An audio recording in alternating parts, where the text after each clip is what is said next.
Hi, my name is Robert, and I'm the owner and trainer at Lumio Technologies.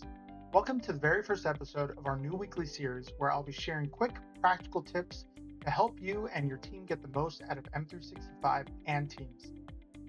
Each week, I'll spotlight one feature or best practice you can start using right away to save time, stay organized, and boost productivity.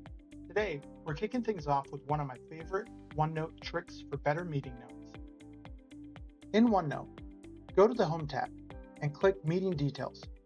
OneNote pulls information directly from your Outlook calendar: the meeting title, time, location, agenda, and participants. Instead of typing it all out manually, OneNote does it for you.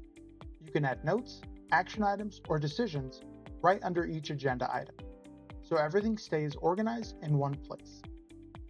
This saves you time, reduces errors, and makes your meeting notes instantly more useful for the whole team. That's your tip for this week. Be sure to follow along as we share a new Microsoft 365 best practice every week. And if your company wants hands-on training, head over to www.lumiotechnologies.com to get started. See you next time.